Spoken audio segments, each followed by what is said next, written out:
Ariel Helwani in Las Vegas alongside Miesha Tate, who faces Marloes Coenen on July 30th for the Strikeforce 135-pound women's championship. And Miesha, thank you for the time. Appreciate it. Obviously a very big fight for you. You haven't fought in a long time. First, let's talk about your health. How are you feeling? You've been battling some injuries as of late.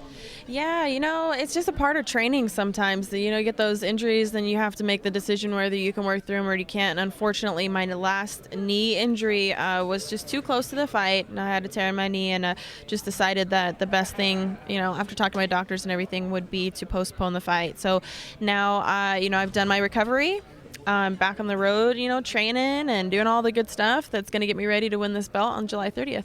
Why exactly did you pull out? You say it was a knee injury, but what exactly happened? I had a tear in my LCL. So any lateral movement, and wrestling is obviously one of my big strengths. It was really almost impossible for me to get the angles and be able to have the mobility that I felt I would need to be able to go 5-minute rounds. So, I just wanted to make sure that I was healthy and at my best because I really want to win that title. It seemed to me, and correct me if I'm wrong, that when you did pull out, a few members of the women's MMA community sort of ganged up on you and insinuated that you were pulling out not for an injury, but for some other reasons. And we spoke to Marloes about it. She did not go there, but she said, quote unquote, it was a little strange that you pulled out and then you told them that you were pulling out, but you were still promoting the fight until it became official. Did that bother you, that people were questioning the actual reasons as to why you did pull out of the fight? A little bit, but I figure, the media can get one little piece of something, as her saying, I've wondered about it or it's curious. And then it kind of, people take it as, oh, she's faking or there must be more behind it. I mean, it is what it is. People are going to say what they're going to say or think what they're going to think, but I know my body and I know what happened. And to me, it wouldn't make much sense for me to pull out from the fight because it's not like I'm dodging her in some way or I'm just not going to fight her or something, I mean, I made sure before that I was still going to have that same opportunity. I desperately want the fight. I want to win the fight, but it just wasn't the right time with the injury. So when you won that one-night tournament last August in Arizona, it felt as though that was your coming out party, that you were finally going to get the respect and attention that you deserved. And then you've had this time off. Do you feel as though you've lost a little momentum? No, I don't think I have. Like I said, I'm not typically a fan of long layoffs. I wouldn't say that I would prefer it that way. But in this particular case, I really feel that having that year off and her having no clue where I'm at fight-wise, being able to train with the best camp I feel in the world for me, training with, Chad Mendez, Brian Caraway, Uriah Faber, Joseph Benavidez. I'm working with these guys on a daily basis, working with their coaches, the ones that have gotten them to those championship fights. And I'm not the fighter that I was a year ago by any means. My strengths are stronger and my weaknesses are stronger, or well-rounded. I'm a lot more well-rounded and better, and I'm going to come out there and showcase that, and I don't think she's going to be prepared for that. When you pulled out of the fight, Liz Carmouche stepped in and almost beat Marloes Coenen. Do you feel as though Liz exposed some holes in Marloes' game, and if so, which have you seen? I do feel she exposed. I think, though, it was what I was already speculating, was already kind of assuming that was the case. So it really just confirmed what I was already thinking. Again, I don't feel that she has the wrestling base or, orientation or sense about her. She's not a scrambler. She's content on her back. She's got good striking. She's got a dangerous guard. But other than that, I feel like she has a puncher's chance on her feet. I don't feel she's going to knock me out. And my submission defense is probably one of the strongest, if not strongest, points of my game. I always stay in good position. I pride myself on being an intelligent fighter, and so I feel like my strengths and weaknesses match up with hers. I don't think it could match up any better, to be honest.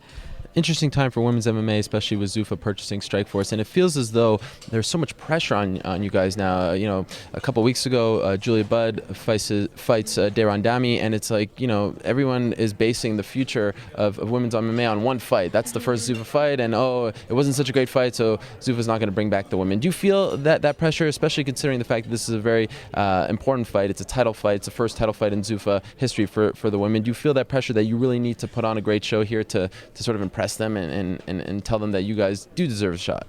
Yeah, I hear what you're saying, and I see that clearly. I wouldn't call it pressure, though. I'd call it motivation. I don't feel it as though there's weight on me necessarily. I just feel like it's something extra motivating to really want to go out there and put a great performance. And that's why I say, again and again, that I hope Marloes comes the best that we've ever seen her, so that we can truly put on an amazing show and show that we're the two top talented great women. And I don't like the fact that women's MMA as a whole gets judged on one fight. We don't get as much opportunity for exposure, so there's a lot riding on the shoulders of the two individuals, the two women that get in there. That's the only fight that we get on TV. The men get that 4 or 5 fights, and there's boring men's fights, there's exciting men's fights. It goes everywhere. It's the same with the women's MMA. We can't always expect that the women are going to put on fight of the night and always expect it's going to be exciting, because sometimes it's not, but there's definitely a lot more riding on our shoulders to put on an exciting performance. If you were to guess, will women's MMA be a part of Zuffa from this point forward, or do you think it's more this time is kind of like they're kind of waiting and seeing how it all plays out? I think they're waiting and seeing, but I feel like Lorenzo and Dana, obviously, they've made the UFC such success because they're smart businessmen, and regardless of how they feel about it personally, which I'm not exactly sure of, I think that they're not the biggest fans in the world, but I think they're paying more attention now, and I think that they can at least admit to the fact that there is a draw.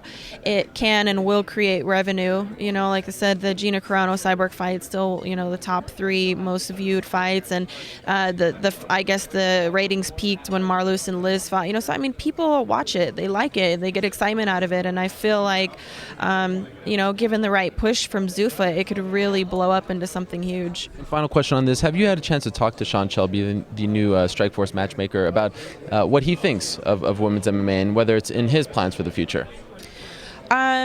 I don't think he's the one to make the plans necessarily, but I feel that he's a fan of it, and I feel, he's going to do whatever the big bosses tell him to do. But I think he's putting together great matchups so far, and, getting to know the women's division. We were talking a little bit about that tonight, and how it's a little bit harder to promote the 145-pound division because the lack of depth, and how they're really looking forward to pushing the 135ers because there's a lot more there. And, again, Scott Coker even said the possibility of bringing in 125. I was talking to Sean last night. He said it would be so much easier to promote 125 and 135, which I completely agree with. 145 is very scarce. The only reason that it's on the map is because of Gina.